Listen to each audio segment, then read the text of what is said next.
오늘 요한복음 1장 29절 한 절 말씀, 세상 죄를 지고 가는 하나님의 어린 양이라는 제목으로 하나님 말씀 전하겠습니다. 지난 주일에 우리는 19절에서 28절까지 함께 살펴보았습니다. 예루살렘에서 제사장들과 레인들이 광야로 내려와서 세례 요한을 신문하는 그런 장면이었습니다. 내가 누구냐라고 말할 때에 세례 요한은 세 번씩이나 아니다, 아니다, 아니다. 나는 그리스도도 아니고 나는 선지자도 아니다. 나는 엘리야도 아니다 라고 하면서 자신을 가리켜서 나는 광야에 외치는 소리다 라고 말했습니다. 이름도 없고 얼굴도 없고 하나님의 말씀을 증거하고 사라져야 될 존재라는 사실을 그렇게 표현했습니다. 그리고 나서 29절에 보면 이튿날 그렇게 말합니다. 그러니까 예루살렘에서 올라와서 내가 누구냐라고 말한 그 다음 날 지금 다시 하나님의 말씀을 선포하고 있습니다. 요한은 더 이상 자신에 대해서 말하지 않습니다. 내가 누구인지에 대한 관심도 없습니다. 자신은 그리스도도 아니고 엘리야도 아니고 선지자도 아니다. 그러면 뭐 하는 사람이냐라고 말할 때에 그는 이제는 자신에게 있어서 이 관심이 아니라 그리스도를 향해서 그의 시선을 옮기고 있고 또 모든 사람들이 자신이 아니라 그리스도를 바라보라고 요청하고 있습니다. 그것이 오늘 우리가 읽은 29절의 말씀입니다. 29절 오늘 한 절 말씀을 가지고 우리가 말씀을 살펴보려고 합니다. 이 한 절 말씀이지만 이 한 절은 단순한 한 절이 아니라 요한복음 전체를 우리가 보는 문과 같은, 그러니까 큰 집으로 말하면 큰 집을 들어가는 현과 문과 같은 그런 구절의 말씀입니다. 그래서 이 말씀을 우리가 어떻게 잘 해석하고 이해하고 믿느냐에 따라서 이 요한복음에 대한 내용들을 우리가 알 수 있는 것입니다. 뭐라고 말합니까? 29절 다시 보시면 이튿날 요한이 예수께서 자기에게 나오심을 보고 이르되 그렇게 말하고 있습니다. 여기서 지금 세례 요한이 예수님을 향해서 나갑니까? 아니면 예수님이 세례 요한을 향해서 오고 있습니까? 정상적으로 생각하면 우리가 세례 요한이 예수님을 향해서 나가야죠. 창조주 하나님 앞에 우리 인간이 나가야 되는 것이 맞는데 성경은 뭐라고 말합니까? 오늘 1장 1절에 태초에 말씀이 계시니라. 이 말씀이 하나님과 함께 계셨으니 이 말씀은 곧 하나님이시니라. 하나님이신 분이 인간을 향해서 걸어오고 계시는 것을 우리가 보게 됩니다. 이것은 성경 전체를 관통하는 순서입니다. 왜냐하면 에덴 동산에서 이 아담과 하와가 선악과를 따먹고 하나님 앞에 범죄했을 때에 자신의 죄에 대해서 회개하려고 아담이 찾아갔습니까? 아닙니다. 하나님이 먼저 찾아오셔서 아담아, 아담아 어디 있느냐라고 물으셨던 것입니다. 잃어버린 양 비유에서도 양이 목자를 찾아왔습니까? 아니면 목자가 양을 찾아 나섭니까? 목자가 양을 찾아 나서는 것입니다. 누가복음 19장 10절에서도 인자가 온 것은 잃어버린 자를 찾아 구원하려 합니다. 모든 성경의 구절에서 우리가 하나님을 찾아가는 것이 아니라 하나님이 우리를 향해서 그 발걸음을 옮기셨고 우리를 찾아오셔서 우리를 만나 주셨다는 사실을 말합니다. 요한복음 15장 16절에서도 주님이 뭐라고 하셨냐 하면 너희가 나를 택한 것이 아니요 내가 너희를 택하여 세웠나니 그렇게 말씀하고 있습니다. 우리가 하나님을 믿은 것이 아닙니다. 내가 하나님을 선택한 것이 아닙니다. 하나님께서 나를 선택하셔서 자녀 삼아 주셔서 우리가 오늘날 예수를 믿게 된 것이라는 사실입니다. 사랑하는 성도 여러분, 그런데 오늘 본문의 말씀을 보면 예수 그리스도를 가리켜서 하나님의 어린 양이라고 말하면서 그 어린 양이 스스로 걸어오고 있다 그렇게 표현하고 있는 걸 보게 됩니다. 다시 말하면 어린 양은 제물입니다. 눈 뜨세요. 어린 양은 제물입니다. 근데 그 제물이 여러분 시골에서 짐승을 잡아보신 분들은 아실 거예요. 저 어릴 적에 명절이 되면 동네에서 돼지를 잡는 것을 여러 번 봤거든요. 그래서 그 돼지 그 뭐죠? 그 뭐 허파라고 그러나요? 뭔가요? 그거 가지고 공 차고 막 그랬거든요. 모르시는구나. 네. 그럴 때 여러분, 짐승을 잡으려고 끌고 가면 그 짐승이 순순히 기뻐하면서 갑니까? 소가 도살장으로 끌려갈 때 소도 안다며요. 눈물을 뚝뚝 흘리면서 발버둥을 친다면서요. 그런데 지금 예수 그리스도를 어린 양이라고 말하면서 그분이 우리의 제물 되시기 위해서 걸어오시는데 그 주님은 억지로 마지못해서 끌려오시는 것이 아니라 자기 발로 스스로 걸어서 오시는 것으로 지금 묘사하고 있다는 것입니다. 그러므로 예수 그리스도는 마지못해서 억지로 자기의 힘이 부족해서 십자가에서 죽으신 것이 아닙니다. 그분은 스스로 자기 걸음으로 걸어오셔서 스스로 자기 목숨을 우리를 위해서 내어주신 것입니다. 요한복음 10장 18절에서 주님은 친히 이렇게 말씀합니다. 이를 내게서 빼앗는 자가 있는 것이 아니라 내가 스스로 버리노라. 나는 버릴 권세도 있고 다시 얻을 권세도 있으니 라고 말합니다. 내 목숨을 스스로 누군가가 빼앗는 것이 아니다. 내가 억지로 힘이 없어서 죽는 것이 아니다. 마지못해서 가는 것도 아니라고 말합니다. 로마 군인이 예수님을 이긴 것도 아니고 가룟 유다가 이를 그리쳐서 어쩔 수 없이 십자가에서 죽은 것도 아니라는 것입니다. 어린 양이 스스로 걸어가신 것입니다. 오늘 29절에서 시작된 그 걸음이 19장에 가면 골고다 언덕까지 스스로 걸어가셔서 그곳에서 스스로 자기 목숨을 버리셨습니다. 누구를 위해서요? 우리를 위해서요. 자원에서 버리셨습니다. 우리가 신앙 고백서에서 공부했을 때 그 신앙 고백서에서는 뭐라고 말했냐면 예수님께서는 택하신 자들을 구원하는 것에 대해서 그리고 자기의 목숨을 내어주고 우리를 살리는 것에 대해서 기꺼이 기쁨으로 즐거움으로 그 일을 감당하셨다 그렇게 말합니다. 우리를 살리기 위해서 자신의 목숨을 내어주는 것을 우리 주님은 기쁨으로 알았고 영광으로 알았던 것입니다. 그래서 요한복음 12장에서 가도 예수님께서 십자가를 말하면서 이제 내가 영광을 얻을 때가 되어졌다. 한 알의 밀이 땅에 떨어져 죽지 않으면 한 알 그대로 있지만 죽으면 많은 열매를 맺느니라 하면서 그 죽음을 가리켜서 자신이 영광을 얻는 것이라고 말하고 있습니다. 그러니까 예수님께서 우리의 죄를 위해서 죽으시는 그 어린 양으로서 걸어가신 그 길은 마지못해서 억지로 걷는 길이 아니라 자원에서 기쁨으로 즐거움으로 그 길을 걸어가셨다는 것입니다. 저와 여러분 모두에게도 믿음으로 구원받은 신자로서 주님을 위해서 살아가는 헌신하는 충성하는 그 모든 걸음이 기쁨의 걸음이 되기를 주님의 이름으로 축원합니다. 마지못해서 누구 눈치 보면서 어쩔 수 없어서 가는 걸음이 아니라 내가 주님 앞에 쓰임 받는 것을 영광으로 알고 내가 주님 앞에 드릴 수 있는 것이 정말 기쁨이고 이런 그 자원하는 기쁨 그것을 하나님은 기쁘게 받으십니다. 여러분 저는 늘 그 생각하는 것이 있어요. 이 봉사하고 헌물하고 헌신하고 하는 이 모든 거 여러분 절대로 억지로 하지 마십시오. 자원하는 마음으로 기쁨으로 하십시오. 우리 주님 뭐라고 말합니까? 억지로나 인색함으로 하지 마라. 하나님은 즐겨내는 자를 뭐 하시느냐? 기뻐하시느니라. 하나님은 억지로 인색함으로 많이 못해서 하는 것을 기뻐하지 않습니다. 정말 주리를 위해서 봉사하려면 충성하려면 또 이왕 내가 직분을 맡아서 하나님의 교회의 중직자가 되었으면 자원함으로 즐거움으로 기쁨으로 그 일들을 감당할 때에 주님이 영광을 받으시고 여러분의 인생 가운데도 기쁨이 있고 하나님의 은혜가 넘치게 될 줄 믿습니다. 그 억지로 하는 것처럼 힘든 거 없잖아요. 그죠?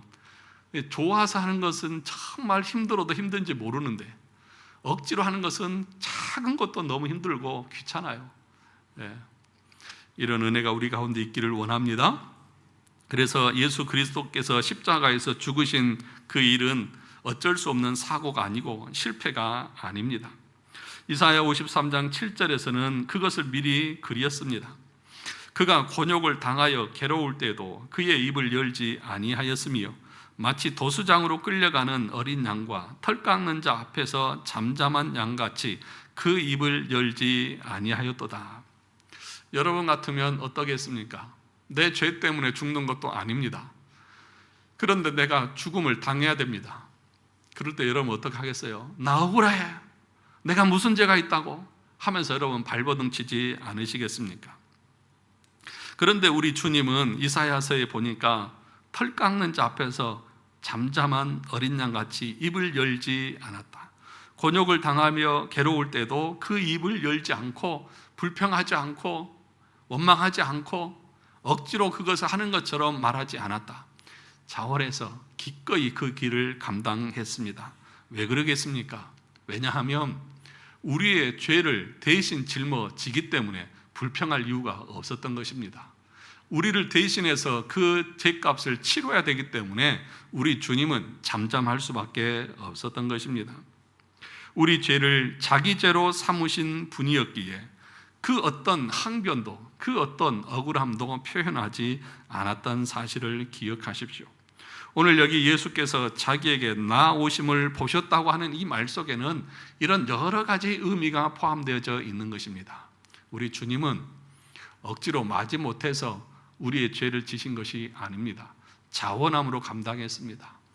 그러므로 그 죄의 값을 치르는 것에 있어서 우리 주님은 억울해하지도 않았고 오히려 정반대로 우리의 죄를 대신해서 십자가에서 죽으시고 우리에게 영원한 생명을 주시는 것을 기쁨으로 여기면서 우리를 살리는 그 일에 있어서 자원함으로 기쁨으로 감당하셨다는 것입니다. 그러면서 세례 요한은 뭐라고 말합니까? 보라, 세상 죄를 지고 가는 하나님의 어린 양이로다. 요한은 예수님께서 자기에게 나오는 것을 보고 외칩니다. 보라, 명령입니다. 감탄이 아니라 명령입니다. 부탁도 아닙니다. 너희 눈을 나에게서 떼어서 저분을 보라는 것입니다. 그런데 왜 이것이 명령입니까? 왜냐하면 우리 스스로는, 우리의 의지로는 예수 그리스도를 바라볼 수도 없고 바라보지도 않기 때문입니다. 여러분, 우리는 원죄 가운데 있는 죄인들이어서 우리의 타락한 의지는 하나님을 향해서 선을 행할 수 있어요, 없어요? 없어요. 선을 행할 마음이 있어요, 없어요? 없어요. 의지도 없고 능력도 없고 할 마음도 없는 것이 우리 인간이에요. 그래서 우리의 얼굴을 붙잡고 고개를 들어서 양손으로 쳐들어서 그 십자가를 바라보게 하지 않으면 우리는 결코 그분을 바라볼 수가 없는 것입니다. 그래서 명령하는 것입니다. 보라, 세상 죄를 지고 가는 하나님의 어린 양을 보라고, 우리의 시선을 그분께 두라고 말하는 것입니다. 나를 보고 나 자신을 보던 관점에서 그리스도를 바라보라고 말하는 것입니다. 타락한 우리 인간은 어디를 볼까요? 여러분, 타락한 인간은 다 자기를 봅니다. 전부 다 자기만 바라봅니다. 자기 관심, 자기 관점, 자기 이익, 모든 것이 자기에게만 꽂혀 있습니다. 그래서 죄가 뭐냐? 기독교 가교에서 칼빈이 뭐라고 말했다고요? 죄는 극단적 자기애다, 극단적 이기주의, 극단적으로 자기중심적입니다. 모든 인간은 자기중심적입니다. 이것이 타락한 인간의 본성입니다. 그런데 세례 요한이 뭐라고 말합니까? 보라, 너희의 시선에서 이제는 그리스도를 바라보라고 명령하고 있는 것입니다. 성령께서 그 말씀을 통해서 우리의 영혼을 돌이키지 않고 우리의 시선을 돌이키지 않으면 우리는 절대로 그리스도를 바라볼 수가 없습니다. 그런데 저와 여러분이 지금 그 그리스도를 바라보고 있다고 하는 것은 성령께서 우리 안에서 여러분의 그 완고한 고집을 꺾으시고 자기만을 생각하는 이기적인 마음을 돌이켜서 그리스도 앞에 서게 하셨다는 그 은혜를 여러분들이 기억하셨으면 좋겠습니다. 아직도 여러분 중심으로 사십니까? 뭐든지 내 중심으로 생각하십니까? 지구가 내 중심으로 돌아가야만 마음이 편하십니까? 아직까지도 그리스도의 은혜를 모르는 사람들입니다. 여러분, 우리는 내 중심이 아니라 다른 사람이 즐거워하고 기뻐하는 것으로 기쁨을 얻을 수 있어야 합니다. 내가 불편해도 다른 사람이 즐거우면 기쁘잖아요. 안 그러십니까? 여러분 그러잖아요. 자식들의 입에 들어가는 것만 봐도 배부르다고. 그거 다 거짓말이에요. 내 배에 들어가야 배부르지 뭐 자식들 배에 들어간 것 그거 보기는 좋을지 모르지만 배고프잖아요. 그런데 그것이 부모의 마음이잖아요. 그것이 부모의 마음이잖아요. 어른된 마음이잖아요. 성숙한 어른의 마음이잖아요. 그런데 덩치만 크고 이름만 부모지 그렇지 못한 부모들도 이렇게 세상에 보면 많더라고요. 자식들보다도 자기 중심이야. 내가 편해야 돼. 자식들은 어떻게 하든지 말든지. 근데 진짜 이 건강한 부모들은 어때요? 나는 조금 힘들어도, 나는 조금 고생했어도 우리 애들 좀 잘 살았으면 좋겠고 고생 안 했으면 좋겠다. 그것이 부모의 마음이지 않느냐는 것입니다. 사랑하는 성도 여러분, 성도라고 하는 것도 다 같은 성도가 아닙니다. 저와 여러분들이 정말 신실하게 믿음으로 거듭난 신자라고 하면 극단적 이기주의, 자기 중심에서 이제는 이타적인 그런 삶으로 바뀔 것입니다. 내가 수고해서 다른 사람을 더 섬기고 유익하게 하고 그것이 우리에게 주어진 삶의 태도고 자세인 것이죠. 그래서 그것을 이 성도의 교제라고 하는 표현을 통해서 가르쳤잖아요. 성도의 교제가 뭐예요? 밖에 나가서 커피 마시고 밥 먹고 하는 것이 성도의 교제예요? 아니잖아요. 그럼 성도의 교제가 뭐예요? 하나님이 우리에게 주신 은사, 그 은사를 가지고 기꺼이 자원해서 다른 사람을 위해서 사용할 의무가 있다. 그 의무를 행하는 것이 진짜 성도의 교제인 것이죠.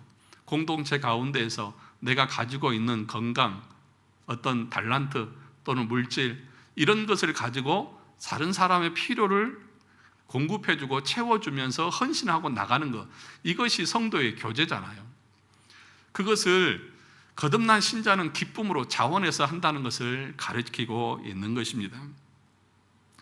사랑하는 성도 여러분, 오늘 보라라고 얘기를 하고 있습니다. 그런데 성경은 계속해서 우리를 향해서 보라라고 하는 명령을 반복해서 하고 있습니다. 민수기 21장을 기억하십니까? 이스라엘 백성들이 원망하다가 불뱀에 물려 죽어갔습니다. 그때 하나님이 모세에게 뭐라고 했습니까? 놋뱀을 만들어서 장대 위에 달라고 말씀하시고, 그리고 물린 자마다 그것을 뭐하면? 쳐다보면 살리라 라고 말씀하고 계십니다. 여러분, 그들을 향해서 약을 사서 바라라, 회개 기도를 해라, 헌금을 해라 라고 말하지 않고 뭐하라 하는 거예요? 딱 하나, 뭐예요? 쳐다보라, 보기만 하라는 것입니다. 그것이 전부인 것입니다. 요한복음 3장 16절을 가서 보겠습니다. 3장 14절.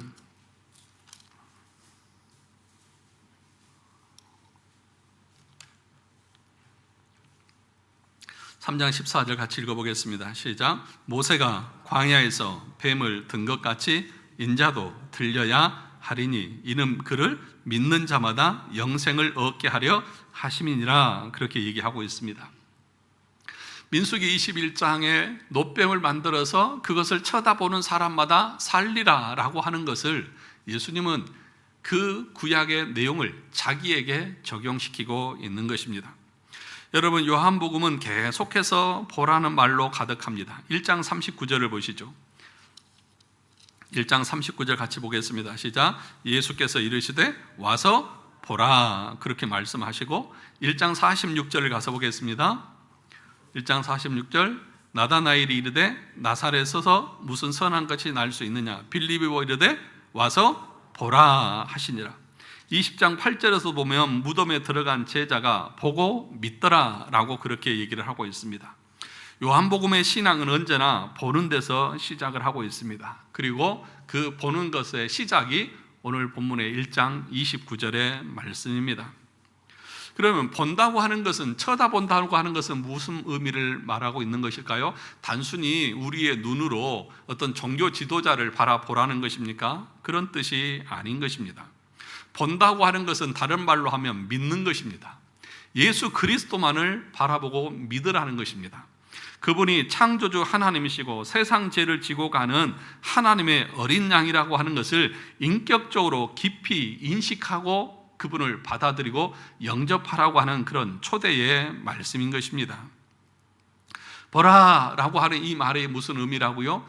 단순히 눈을 들어서 어떤 사물을 바라보라는 것이 아니라 저분이 창조주시고 저분이 우리의 구속주이시고 유일한 구원자라고 하는 사실을 믿음의 눈을 가지고 바라보라고 하는 의미가 담겨져 있는 것입니다. 다른 길은 없습니다. 다른 방법은 없습니다. 아무리 다른 곳에서 구원자를 찾으려고 해도 우리가 볼 수도 없고 우리가 구할 수도 없는 것입니다. 그러므로 저와 여러분들이 다른 것이 아니라 예수 그리스도만을 바라보는 은혜가 있기를 주님의 이름으로 축원합니다. 오늘 두 번째로 보니까 여기 이렇게 말합니다. 세상 죄를 지고 가는 하나님의 어린 양이로다. 누구의 어린 양이라고 말합니까? 하나님의 어린 양이다, 그렇게 말하고 있습니다. 하나님의 어린 양, 소유격이죠. 하나님께 속한 양. 또 한 가지는 하나님께 드려진 양, 그리고 무엇보다도 하나님께서 친히 마련하신 어린 양이다, 그런 의미가 담겨 있습니다. 하나님의 양, 내 거다는 거죠. 그러니까 하나님에 속한 양이고 하나님께 드려진 양이고 하나님이 친히 준비하신 양이다, 그렇게 지금 세례 요한이 말하는 것입니다. 여러분, 창세기 22장을 기억하십니까? 이삭이 아버지에게 묻습니다. 물과 불과 나무는 있거니와 번제할 어린 양은 어디 있나이까? 그럴 때 아브라함이 뭐라고 말합니까? 창세기 22장 8절 보면 내 아들아, 번제할 어린 양은 하나님이 자기를 위하여 친히 준비하시리라. 누가 준비하신다고요? 하나님이 친히 준비하시느냐. 이 2000년을 기다린 대답이 오늘 요한복음 1장 29절에서 드디어 성취되고 있는 것입니다. 이 어린 양은 어디 있습니까? 하나님이 준비하십니다. 사람이 짜낸 종교가 아니라, 사람이 마련한 제물이 아니라, 사람이 개발한 방법이 아니라 하나님께서 친히 마련하시고 준비하신 어린 양이라는 것입니다. 그러니까 우리의 구원의 그 모든 것은 누가 준비하시는 거예요? 우리 하나님께서 준비하시는 것입니다. 우리 인간이 어떤 행위나 공로나 방법을 고안해서 우리가 구원을 얻을 수 있는 길은 전혀 없습니다. 오직 하나님의 어린 양을, 그 어린 양의 대속과 그 어린 양으로 말미암아 우리는 구원을 얻는 것이지 다른 것이 없다는 것입니다. 여러분, 어린 양이라고 하는 말을 들었을 때에 그 자리에 있던 유대인들에게는 분명하게 뭔가 저기에 머릿속을 스치고 가는 내용이 있었을 것입니다. 여러분들은 어린 양 그러면 성경에서 어떤 내용이 생각나시나요? 오늘 처음 오셨어요, 교회? 뭐 꼭 오늘 저 초청잔치에 처음 오신 분들처럼 멀뚱멀뚱 쳐다보고 계세요?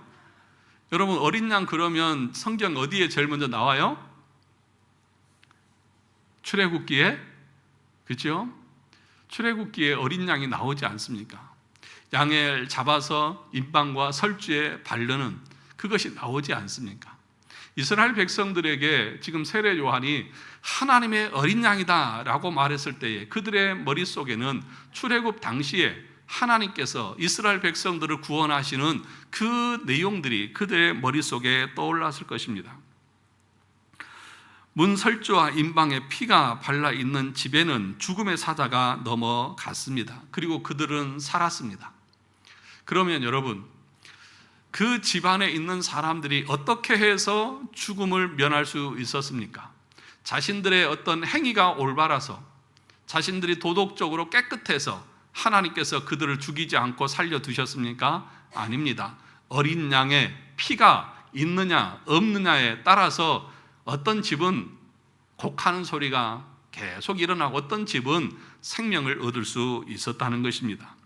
그러니 여러분, 하나님의 어린 양이라고 하는 이 말 속에는 우리의 구원이 우리의 어떤 행위나 도덕적인 공로에 있는 것이 아니라는 사실을 성경은 분명하게 가르치는 것입니다. 하나님의 어린 양, 하나님께서 마련하신 그 죄의 대가로 던져져야 될 그 어린 양, 그분을 바라봄으로, 그분을 믿음으로 우리가 구원을 얻는다는 것입니다. 둘째로 그들은 이사야 53장에 고난받는 종을 떠올렸을 것입니다. 구약의 이 이스라엘 백성들 또는 유대인들이라고 하는 사람들은 여러분들과 우리와 다릅니다. 그 사람들은 구약에 정통한 사람들입니다. 그래서 이 어린 양이라고 하는 내용이 나왔을 때 이 사람들은 분명하게 이사야 53장에 고난받는 종의 모습을 떠올렸을 것이라는 것입니다. 이사야 53장 7절에 그가 곤욕을 당하여 괴로울 때도 그의 입을 열지 아니하였으며 마치 도수장으로 끌려가는 어린 양과 털 깎는 자 앞에서 잠잠한 양같이 그 입을 열지 아니하였도다, 그렇게 말하고 있습니다. 그런데 여러분, 이사야 53장은 좀 다릅니다. 이사야 53장은 그 어린 양을 짐승으로 묘사하지 않고 사람으로 묘사하고 있습니다. 그죠? 털 깎는 자 앞에서 입을 열지 아니했다. 도수장으로 끌려가는 어린 양과 털 깎는 자 앞에서 잠잠한 양같이 그 입을 열지 않았다. 양한테 이런 비유를 씁니까? 사람이 그 입을 열지 않고 그 괴로움을 말하지 않았다는 것 아니겠습니까? 4절에 보면 그가 실로 우리의 질고를 지고 우리의 슬픔을 당하였거늘, 12절에도 보면 그가 많은 사람의 죄를 담당하며 그렇게 말합니다. 그러니까 이사야 53장에서의 어린 양은 단순한 동물이 아니라 그를 사람에 비유하고 있습니다. 그가 우리의 슬픔을 대신 당하였다. 그가 많은 사람의 죄를 담당했다, 그렇게 얘기를 하고 있습니다. 그리고 나서 오늘 요한복음 1장 29절에서는 세례 요한이 뭐라고 말합니까? 보라, 하나님의 어린 양이로다. 유월절에 피를 흘리셨던 그 어린 양, 그 어린 양은 우리 인간이 감당해야 될, 사람이 감당해야 될 그것들을 감당하시는 예수 그리스도시다. 그분이 하나님의 어린 양이라고 하는 것을 이 두 성경에서 우리에게 분명하게 가르쳐주고 있는 것입니다. 사랑하는 성도 여러분, 아브라함은 그 아들의 물음에 하나님이 자기를 위하여 친히 준비하신다, 그렇게 말씀했습니다. 그리고 그 산의 이름을 아브라함이 뭐라고 불렀습니까? 여호와 이레. 오늘날까지 사람들이 이르기를 여호와의 산에서 준비되리라 하더라 라고 그 한마디를 덧붙입니다. 무슨 얘기입니까? 창세기에서 아브라함과 이삭의 얘기에서 양은 순양이에요? 어떤 양이에요? 순양이라고 알려줬죠. 뭐라고 말합니까? 어린 양이 아니라 순양이라고 그렇게 말합니다. 그리고 나서 뭐라고 말합니까? 하나님께서 오늘날까지 사람들이 이르기를 여호와의 산에서 준비되리라 하더라. 아직 준비가 된 거예요? 안 된 거예요? 아직 안 됐어요. 아직 안 됐잖아. 미래형이잖아. 될 것이다. 그러니까 그것을 열어놓고 있는 거예요, 창세기에서는. 그리고 오늘 요한복음에서는 그분이 바로 어린 양을 하나님이 그렇게 준비하셨다는 사실을 여기서 말하는 것입니다. 그 창세기 22장은 끝내지 않고 열어놓고 미래에 이제 그 어린 양을 하나님이 준비하실 것이다, 그렇게 말하고 있고, 그 결과로서, 성취로서 오늘 세례 요한은 보라, 하나님의 어린 양이로다. 그러니까 아브라함을 통하여서 하나님이 예언하시고 그 미래를 말씀하셨던 그 내용이 지금 예수 그리스도에게서 성취되고 있다는 사실을 우리에게 보여주고 있다는 것입니다. 사랑하는 성도 여러분, 그러므로 예수 그리스도는 어느 날 갑자기 이 땅에 떨어지신 분이 아니라는 거죠. 그래서 이 1장에 나와 있는 이 내용들은 요한복음을 우리가 해석하는 데 있어서 가장 중요한 내용들을 다 담고 있습니다. 요한복음의 주제가 뭐예요? 예수 그리스도가 누구이신가? 그분은 하나님이시고 하나님의 아들로서 우리가 그분을 믿음으로 영원한 생명을 얻는다는 사실을 이 요한복음은 우리에게 가르쳐주고 있잖아요. 그러므로 그분은 하나님이실 뿐만 아니라 육체를 입고 이 땅에 오신 분인데, 그분은 어느 날 갑자기 태어나신 분이 아니라 창세기에서부터 예언하신 그 어린 양이다. 그리고 그 어린 양으로 주님은 오셔서 십자가에서 죽으심으로 우리의 대속을 이루신 참 하나님이시고 참 인간이라는 사실을 요한복음은 우리에게 가르쳐주고 있습니다. 뿐만 아니라 이 어린 양은 어떤 어린 양이냐? 세상 죄를 지고 가는, 그렇게 얘기하고 있습니다. 세상 죄를 지고 간다. 여기서 중요한 것이 뭐냐 하면 세상 죄라고 하는, 그러니까 그 문법적으로는 단수를 쓰고 있다는 거예요. 하나, 죄. 죄들이 아니라 죄라는 거예요. 이것이 왜 중요하냐? 여러분, 죄들을 용서했다 그러면 우리가 지금까지 지은 죄 하나하나를 열거하면서 하나님이 이런 죄 저런 죄 다 용서해 주셨구나 그렇게 생각할 줄 모르겠습니다.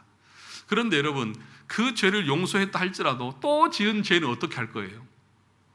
그죠? 앞으로 지을 죄는 어떻게 할 거예요? 그때마다 계속해서 용서해 달라고 할 거예요? 그럼 생각나지 않는 죄는 어떻게 하실 거예요? 여러분 기억력이 그렇게 좋으세요? 만약에 여러분 죄들을 하나씩 하나님이 용서해 주신다고 하면 여러분들이 용서를 구하지 못한 죄는 어떻게 할 거냐고요. 그래서 여기서 뭐라고 말하냐? 세상 죄. 그 세상 죄라고 하는 것은 어떤 의미를 담고 있냐면 우리의 원죄를 가리킵니다. 그러니까 죄의 뿌리를 말하는 거예요. 그 죄의 뿌리를 다 우리 주님께서 용서해 주셨습니다. 여러분, 그래서 죄를 논할 때에 이렇게 말하잖아요. 원죄가 있고 자범죄가 있다 그렇게 표현하잖아요. 우리가 그 세례 문답 그 책자에 보면 이 원죄를 설명하면서 죄를 구분할 때 원죄, 자범죄 이렇게 구분을 하거든요. 그런데 그런 표현보다는 이 죄의 뿌리가 있고 그리고 우리가 짓는 그 죄는 그 죄에 대한 뿌리에서 나오는 열매, 결과들인 거죠. 그러니까 우리 주님께서 이 죄의 뿌리를, 그 죄의 근원을 다 짊어지고 가신 거예요. 그러므로 뿌리가 성하고 뿌리가 온전하게 되어졌으므로 우리 삶에 더 이상 다른 죄에 대한 영향들을 말할 수가 없다는 것을 여기서 가르치는 것입니다. 사랑하는 성도 여러분, 우리는 죄들을 많이 지어서 죄인입니까? 죄인이니까 죄를 짓는 것입니까? 눈치가 있어서 다 알아요. 우리가 죄를 많이 지어서 죄인이 된 것이 아니라 원래 죄인이기 때문에 죄들을 짓는 거예요. 그래서 우리가 죄인인 거예요. 그러니까 원래 죄인인 거예요. 그런데 그 죄의 근원을 우리 주님께서, 어린 양 대신 우리 주님께서 다 짊어지고 가셨다는 것입니다. 여러분, 여기 그 본문에 보면 세상 죄를 지고 가는, 여기가 졌다, 갔다, 그런 두 가지 의미가 있습니다. 그러니까 여러분들 등에 있는 그 모든 무거운 짐을 대신 우리 주님이 졌어요. 그러니까 지고 있는 것뿐만 아니라 그 지고 진 것을 그냥 지고만 있는 것이 아니라 어떻게 하셨다고요? 가버렸다. 그러니까 옮겨버리셨다. 그런 의미를 담고 있는 것입니다. 그러니까 예수님께서는 우리 죄를 지시고 그것을 아주 멀리 옮겨버리셨다는 것입니다.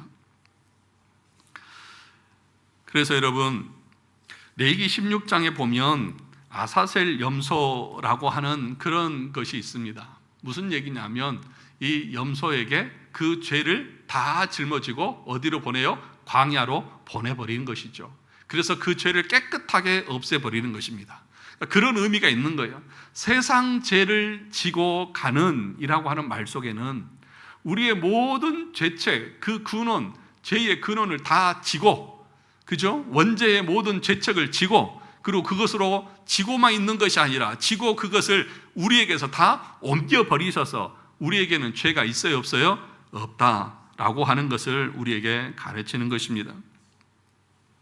그래서 신앙고백에서, 웨스트민스터 신앙고백에서 소요리 문답 25문에 보면 그리스도의 제사장 직분을 이렇게 말합니다. 그리스도께서는 하나님의 공의를 만족시키시고 우리를 하나님과 화목하게 하시려고 자기를 단번에 희생 제물로 드리시며 또 우리를 위하여 계속해서 중보하심으로 제사장 직분을 맡으셨다, 그렇게 말하고 있는 것입니다. 사랑하는 성도 여러분, 예수님께서 중보자로서 또 제사장으로서 우리 죄를 다 지고 자신을 던지심으로, 자신을 주심으로 우리의 죄과를 다 옮기셨음을 믿으시기를 주님의 이름으로 축원합니다. 그런데 여기 본문에 다시 보면 세상 죄다 그렇게 얘기하고 있습니다. 세상 죄를 지셨다 그렇게 얘기합니다. 그러면 여기서 세상이라고 말할 때에 그 세상의 의미는 오전에도 우리가 말했듯이 세상에 있는 모든 사람들의 일반적인 모든 죄를 다 우리 주님이 지고 가셨다는 말일까요? 그런 의미가 아닙니다. 세례 요한이 그러면 그걸 몰라서 여기서 세상 죄라고 말했을까? 칼빈은 이 본문을 해석하면서 어떻게 얘기를 하냐면, 이 당시 유대인들의 관점에는 선민 사상이 있어서 자기들만 구원을 얻는다는 생각을 가지고 있었다.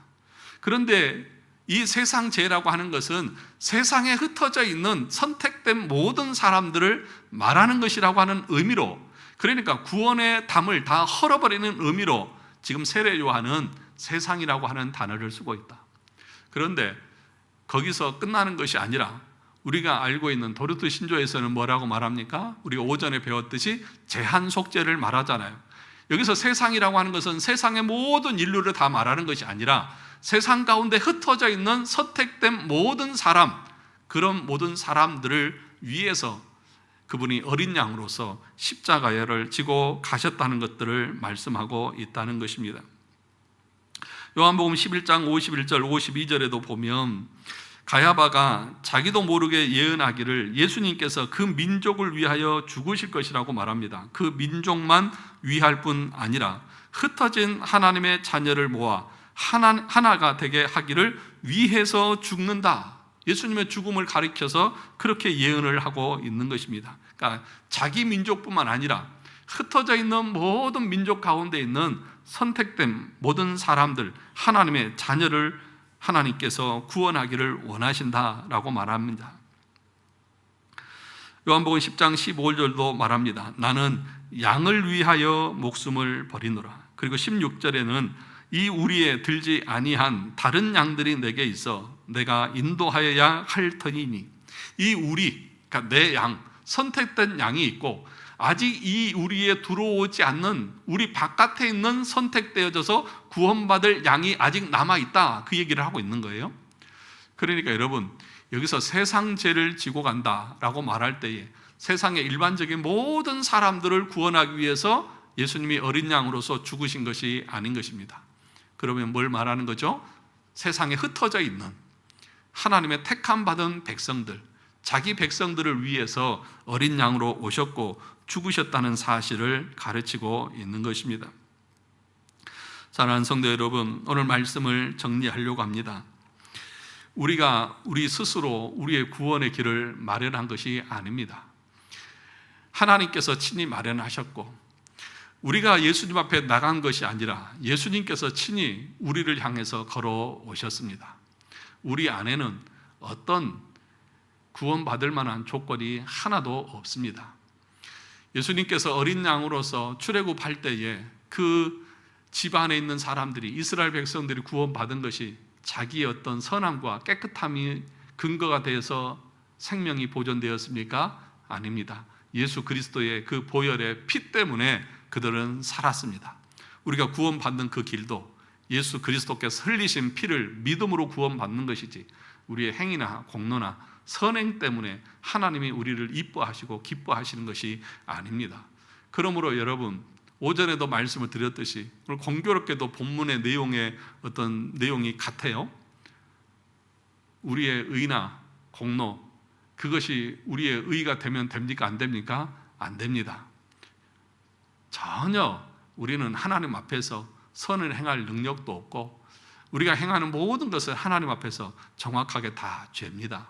그러므로 우리가 바라보아야 할 것은 오직 예수 그리스도, 하나님께서 마련하신 하나님의 어린 양을 바라보는 것입니다. 그래서 세례 요한은 보라 라고 우리에게 명령합니다. 여러분 자신을 보면 날마다 실망하고 낙담하고 좌절할 수밖에 없습니다. 나 같은 것이 어떻게 구원받을 자격이나 조건이나 되겠습니까? 안 됩니다. 그런데 그리스도를 바라보면 그리스도께서 내 대신 다 이루시고 성취하셨기에 우리는 그분을 믿음으로 하나님 앞에서 의롭다함을 받습니다. 하나님이 여러분을 보실 때 어떻게 보신다고요? 잘 들어보세요. 내가 죄를 알지도 못한 것처럼, 그리고 평생 내가 죄를 하나도 짓지 않은 사람처럼 하나님이 그렇게 우리를 보십니다. 어디 안에서요? 그리스도 안에서요. 그것이 우리의 유일한 구원의 근거인 것입니다. 그래서 날마다 우리는 나 자신을 부인하고 내 어떤 공로나 선행이나 이런 것들은 내려놓고, 아닙니다. 주님이 하셨습니다. 주님의 은혜입니다. 하나님께서 다 하셨습니다. 하나님께서 다 준비하시고 실행하시고 다 이끌어 가셨습니다. 그래서 모든 것은 전적인 하나님의 은혜입니다 라고 우리가 말할 수 있어야 합니다. 세례 요한이 뭐라고 말합니까? 보라, 세상 죄를 지고 가는 하나님의 어린 양이로다. 오직 어린 양 대신 예수 그리스도만을 바라보고 믿음으로 살아가는, 그럴 때만이 우리의 삶에 진정한 행복과 평안이 넘친다는 사실을 늘 기억하며 나가는 이 한 주간이 되시기를 주님의 이름으로 축원합니다.